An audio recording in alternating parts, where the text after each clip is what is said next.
آپ میں ہر فرد اپنے علاقے کی ایجوکیشن کی ذمہ داری کو محسوس کرے۔ آج ہمارے ہزاروں بچے تعلیم نہیں حاصل کر رہے ہیں، غربت کی وجہ سے، کسی اور پریشانی کی وجہ سے، یا ماں باپ کی جہالت کی وجہ سے۔ عالم تو یہ ہو گیا ہے بامبے میں مسلم محلوں کا کہ میں اکثر رات کو دیر سے تقریر کر کے آتا ہوں، دیکھتا ہوں لوگ تاش کھیل رہے ہوتے ہیں، پکوڑے پک رہے ہوتے ہیں، لذت کام و دہن کی بات ہو رہی ہوتی ہے۔ صبح تک وہ جب جاگتے ہیں تو بچوں کو اسکول کب بھیجتے ہوں گے، بچوں کی پرورش کیسے کرتے ہوں گے، بچوں پہ محنت کیسے کرتے ہوں گے۔ میں نے تقریریں بھی اس پہ کی ہیں مگر شاید اس کا اثر نہ ہو۔ جب ضمیر ایک خاص راہ پہ لگ جاتا ہے، جب احساس مر جاتا ہے کسی قوم کا، تو پھر وہ قوم کبھی بیدار نہیں ہوتی۔ قوت فکر و عمل پہلے فنا ہوتی ہے، قوت فکر و عمل پہلے فنا ہوتی ہے، تب کسی قوم کی عظمت پر زوال آتا ہے۔ ہماری قوت فکر و عمل فنا ہو چکی ہے۔ آپ مسلم محلوں کے مقابلے میں غیر مسلم محلوں میں چلے جائیے، آپ کو بہت زیادہ واضح فرق نظر آئے گا۔ رات ہوئی، قرآن نے کہا ہے کہ وَجَعَلْنَا اللَّيْلَ لِبَاسًا وَجَعَلْنَا النَّهَارَ مَعَاشًا، ہم نے رات کو لباس اور دن کو معاش کے لیے بنایا ہے۔ یہ رات بھر جاگتے ہیں اور دن بھر سوتے ہیں، یہ کیفیت ہو گئی ہمارے محلوں کی۔ ہمیں انہیں بیدار کرنا ہوگا، آپ کو کرنا ہوگا، انہیں صحیح راہ پہ لگانا ہوگا۔ جو اپنے والدین اپنے بچوں کی تربیت کر سکتے ہیں، پڑھا سکتے ہیں، ان سے کہنا ہوگا کہ آدھا پیٹ کھاؤ مگر بچوں کو تعلیم ضرور دو، توڑ دو یہ ٹی وی، تمام عیاشیاں ختم کر دو، اپنے بچوں کو تعلیم، یہ تمہارا مستقبل ہے۔ یہ بچے اگر تعلیم نہیں حاصل کریں گے تو انتہائی بدترین زندگی گزاریں گے، بدترین غلامی، اکنامکل سلیوری۔ ایسے غلام بنیں گے کہ نہ ان کی عزت محفوظ رہے گی، نہ ان کی آبرو محفوظ رہے گی۔ دنیا کی پسماندہ قوموں کا جائزہ لیجئے، کئی ہزار سال سے جو طبقہ پسماندہ تھا، اس کی عزت تھی کوئی، اس کی کوئی آبرو تھی، اس کا کوئی وقار تھا؟ اور آج وہ طبقہ اٹھ رہا ہے اور اس کی جگہ ہم لے رہے ہیں۔ وہ طبقہ اٹھ رہا ہے، اس کے اندر بیداری پیدا ہو چکی ہے، اس کے وسائل ہیں، اور ہم وہی جگہ لینے جا رہے ہیں۔ اگر یہ خدا نخواستہ وقت آیا تو صدیوں تک نہ ہماری آبرو محفوظ ہوگی، نہ عصمت محفوظ ہوگی، نہ ہم محفوظ ہوں گے۔ ہمیں غلاموں کی طرح سے زندگی گزارنی پڑے گی۔ اس غلامی سے بچانے کے لیے ہمیں اجتماعی محنت کرنی پڑے گی مکمل طور پہ، اور اس کا طریقہ یہ ہے کہ جتنے بھی افراد ہیں، آپ پورے شہر کو سنبھال سکتے ہیں، اپنے محلے کا جائزہ لیں، دیکھیں کون سے بچے پڑھ رہے ہیں اور کون سے بچے پڑھ نہیں رہے ہیں۔ نہیں پڑھ رہے ہیں تو نہ پڑھنے کے اسباب تلاش کریں اور ان اسباب کو دور کرنے کی کوشش کریں۔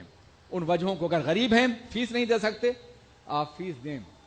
اور صرف یہی نہیں بلکہ جو بچے پڑھ رہے ہیں ان کے لیے ایکسٹرا ٹیوشن کا انتظام کریں، میتھ ہے، سائنس ہے، لینگویج ہے، آپ انہیں ہفتے میں ایک روز ٹائم دیں تاکہ وہ ہیوی ٹیوشن سے بچنے کے لیے اپنے اپنے محلے میں خود پڑھیں۔ آپ علماء سے بھی کام کرا سکتے ہیں، اور طریقہ یہ ہے کہ علماء 1 یا 2 روز تک دین کی تعلیم دیں اور آپ لوگ انہیں سیکولر ایجوکیشن دیں، کالج کی تعلیم دیں۔ نتیجہ یہ ہے کہ وہ دینداری بنیں گے اور اس کے ساتھ ساتھ بہترین رزلٹ بھی لائیں گے۔ بہترین رزلٹ لانا بے پناہ ضروری ہے آگے بڑھنے کے لیے۔ ہمارے سامنے بہت سے ممانعات ہیں، بہت سی دشواریاں ہیں، ہم آگے بڑھ سکتے ہیں تو اپنی کوشش اور محنت کی بنیاد پر۔ یہ عذر غلط ہے کہ ہمیں نوکری نہیں ملے گی۔ ایک ایجوکیٹڈ انسان اپنے دل سے اتنا مطمئن ہوتا ہے کہ فاقہ بھی کرے گا تو بھی باعزت رہے گا، وہ فاقہ بھی کرے گا تو اس کا دل مطمئن رہے گا۔ اس لیے صرف روزی کے لیے یا نوکری کے لیے تعلیم حاصل نہیں کی جائے، بلکہ ذہن کو روشن کرنے کے، دل کو اجالنے کے لیے تعلیم حاصل کرنی بے پناہ ضروری ہے۔ اور اب ہندوستان ایک عالمی مارکیٹ بنتا جا رہا ہے۔ ممکن ہے کچھ لوگ یہاں آپ کو نوکری نہ دیں، اگر آپ کے اندر صلاحیت ہے تو بیرونی ملک سے آنے والی حکومت، فیکٹریاں اور کارخانے اور ادارے آپ کو صلاحیت کی بنیاد پہ جگہ ضرور دیں گے۔ حالات بہت بدل رہے ہیں، ان حالات سے فائدہ اٹھایا جائے، اس کو باضابطہ اپنے لیے ایک مستقبل کی روشن راہ تصور کیا جائے۔ ہم میں کا ہر فرد اپنے علاقے میں ایسے ٹیوشن کے اسکول قائم کرے یا جائزہ لے کہ کون سا بچہ پڑھ نہیں رہا ہے اور اسے پڑھانے کی کوشش کی جائے، تاکہ 100% ایجوکیشن ہمارے معاشرے میں عام ہو سکے۔ ہماری بچیاں بھی، ہمارے بچے بھی، سب کے سب تعلیم یافتہ ہو جائیں۔ اگر ایسا ہوگا انشاءاللہ تبارک و تعالی تو ہمارا مستقبل روشن ہے۔ ہم صدیوں کی مایوسیوں کو چند سالوں کے اندر دور کر سکتے ہیں اگر ہمارا عزم محکم ہو، ہمارے ارادے مضبوط ہوں اور اگر ہم دین کے لیے کچھ قربانی، وقت کی قربانی دینے کے لیے تیار ہو جائیں تو یقیناً ہم کامیاب ہو سکتے ہیں۔ کبھی کبھی لوگ سوچتے ہیں یار زوال اتنے قریب آ گیا ہے، اب ہم کیا کر سکیں گے؟ ہمارے اسلام میں یہ پہلی بار ایسا نہیں ہوا ہے۔ 20ویں صدی کے آغاز سے پہلے آپ نے دیکھا ہوگا کہ کوئی بھی مسلم ملک آزاد نہیں تھا سوائے ٹرکی کے، اور جس کے کنٹرول میں حجاز مقدس تھا۔ سارے ممالک کالونیوں میں تبدیل ہو گئے تھے اور بدترین غلامی کو جھیل رہے تھے۔ مغرب کی کالونیاں بنے ہوئے تھے ہمارے ممالک۔ اس زمانے میں علامہ شبلی نے کہا تھا کہ مراکش جا چکا، فارس گیا، اب دیکھنا یہ ہے کہ جیتا ہے یہ ٹرکی کا مریض سخت جاں کب تک۔ مگر اس زمانے میں ایک امید کا شاعر تھا اقبال، اس نے کہا تھا اگر عثمانیوں پر کوہ غم ٹوٹا تو کیا غم ہے کہ خون 100,000 انجم سے ہوتی ہے سحر پیدا۔ 100,000 ستارے ڈوبتے ہیں تب صبح ہوتی ہے، ڈوبنے دو ان ستاروں کو، صبح آئے گی، مگر اس کے لیے تیاری کرنی ہوگی۔ ایک ایسی صبح کی جو ایمان کی صبح ہو، عقیدے کی ہو، علم اور فکر کی صبح ہو، رسول پاک کے مقدس نظام کی صبح ہو۔ وہ صبح ضرور آئے گی بشرطے کہ آپ سب اپنے اپنے طور پر کام کر لیں، ہم بھی تیار ہو جائیں، آپ بھی۔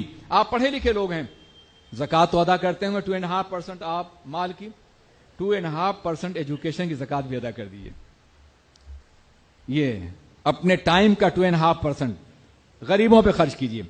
آپ جوان ہیں، صحت مند ہیں، توانائی ہے، آپ 2.5% اپنا شباب اپنے بچوں کے لیے لگا دیجیے، اپنی قوم کے لگا دیجیے۔ قوم کا کوئی فرد ہو، کہیں کا ہو، آپ کو جانتا ہو یا نہ جانتا ہو، آپ ان کے لیے محنت کرنے کی کوشش کریں۔ اللہ آپ کی جوانی بھی سلامت، آپ کا سرمایہ بھی سلامت رکھے گا اور آپ کا علم بھی بڑھاتا چلا جائے گا۔ میرے عزیز ساتھیوں، یہ ایک مشورہ تھا جو میں نے دیا ہے، خدا کرے کہ اس پر ہم بھی عمل کر سکیں اور آپ بھی کر سکیں۔ السلام علیکم ورحمۃ اللہ وبرکاتہ۔ کہ جس نے ماں اور باپ کو